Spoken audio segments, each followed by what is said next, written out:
Hello, magandang oras po sa lahat ng aking mga followers. Ngayon po ay balik tayo sa ating video at magbablog, no? At bago ko sisimulan itong aking kwento, yung mga baguhan po, huwag makalimot na mag-subscribe, mag-like at mag-share para lagi rin kayong maka-update sa aking mga videos. Ngayon po ay ang ating pag-usapan itong aking mutya ng kalikasan na nakukuha natin sa iba't ibang lugar. Isa-isahin ko po ito sa pagbasa para ibigay ko sa inyo kung ano ang mga kailangan nating gawin at kung ano ang dapat gawin at kung bakit nagkaganyan. Ito po ang una nating kwento. Ito po ay isa sa pinakamagandang mutya na popular sa lahat ng mga antingero na panghalina. Ito po ay isa sa pinaka bihirang mutya ng langka na meron po siyang sugat. Ayan. Ito po ay nasugatan na pagpanit o pagtanggal sa kanyang kaliskis o kaliskis. Ito po ay isa sa pinaka batang langka na natuklasan natin na siya po ay isang mutya. Ano ba ang dahilan bakit siya nakita? Ang dahilan kung bakit siya nakita ay binalatan ito sa pamamagitan ng pagbalat sa kanyang balat na ang dahilan po ay binalatan dahil ito po ay maganda siya sa gulay. Ang gulay kasi na langka ay pwede yan kapag hindi pa siya hinog na masyado, pwede yan gataan. Yun po ang dahilan bakit siya natuklasan na mayroong bato ang kanyang loob. Ito po ay natamaan ng kutsilyo. Natamaan po yan ng kutsilyo at sa pagkatama ng kutsilyo, siyempre, nasugatan dahil siya po ay malambot pa. Ngayon, pag sugat sa kutsilyo tapos nahanginan, pangalawang balat o panit gamit yung kutsilyo, ito. Ayan. Yan ang pangalawa at yan medyo matigas na at siya ay nahulog sa lupa. Pagkahulog, nagtutunog siya sa bato, ganyan. Ayan. Kaya yun ang dahilan bakit siya natuklasan na siya ay mutya dahil siya ay nahulog na sa pagbalat. Paano ba balatan yung langka na pwede natin gagawing gulay? Siyempre ilagay natin sa hanger o itaas ng lamesa.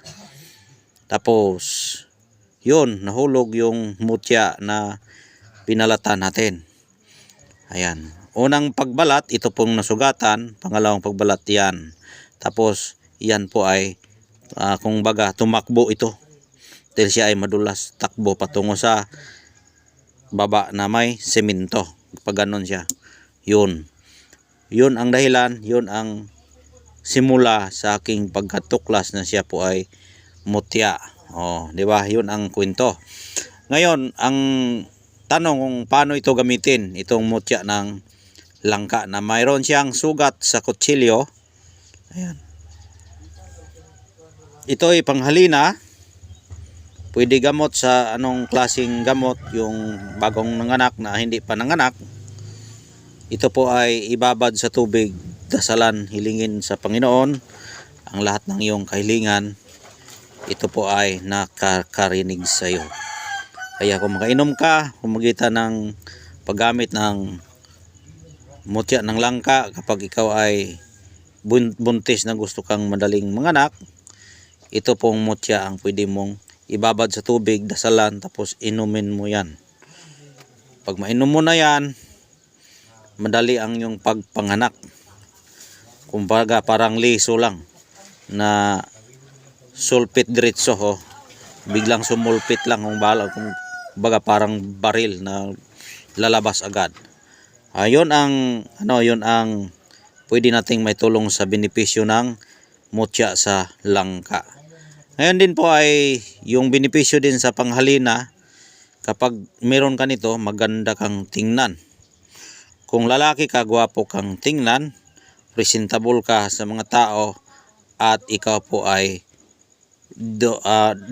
dudulungin o tinatawag na tapukan ka sa mga tao, ikay papalibutan, papapunta sa'yo kapag meron kang mutya sa langka. Yon. Kaya panghalina siya. Panghalina yung langka. Ayan. Iyan po ay original na ating pagkakuha. May mga sugat sa ating pagkasugat at natuklasan siya bumigay at ibinigay. Dahil meron kasing agimat or anting-anting na bigay sa aktual. Matigas sa primero, sa bandang huli malambot. O yun ang problema. Dahil hindi lang pala sa tao yan, kundi meron din po pala sa mga mutya. Kaya ito po ay tinatawag na tunay talaga siya. Siya ay nagpakatigas sa loob ng kanyang katawan ng bunga na maraming mga liso o buto sa ilalim. At siya pa talaga ang nagpakita sa akin. Kaya yun ang yun ang pinaka masaya ko dahil nagpapakita siya sa akin at yan ang sabi niya na pwede nating magamit sa mutya na panghalina itong ating langka. Ayan.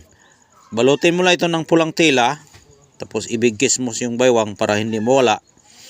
Kung titingnan ka para kang gwapong-gwapo at gwapang-gwapa pag meron kang mutya ng langka tapos lumalambot ang kanilang puso magtingin sa iyo, yun ang gamit sa langka. Kaya kung meron ka nito, wag mong buksan. Kung ikaw ay bumalot, ikaw nang bumukas, wag mong ipabukas para hindi mo wala yung bisa. Kasi meron din pong mga antingero pag mahawakan po yung mga bato ay mawala na po yung bisa. Ayun ang dahilan na pagka kuha ng gahom o power sa mutya. Yun ang kwento, no? At lahat ng tao makakita sa iyo ay pwedeng ikay maging mahalina talaga sa iyo yung mga tao, no? O maamo talaga ang tao makakatingin sa iyo kapag meron kang mutya sa langka. Ayun ang mga mutya ng langka na kwento. Ulitin ko po, ito ay natuklasan, binalatan. Ayun, nahatak siya sa lupa. Pagkahatak, siyempre tumutunog po yan. Batong-bato at mabasa pa talaga yung kanyang katawan. Kaya napakaswerte natin o ako o kayo dahil hindi tayo perfecto sa buhay. Mga mechanic na ngayon, machine na lahat. Kaya hindi tayo pwede makapag-appoint na siya talaga dahil ang nagbibigay power ngayon yung kanyang pagkamutya. Yun ang nadala ng power niya. Ayun lang po at maraming salamat sa iyong panunood at sa walang sawang pagsubaybay sa aking channel at maraming salamat. God bless po sa inyong lahat.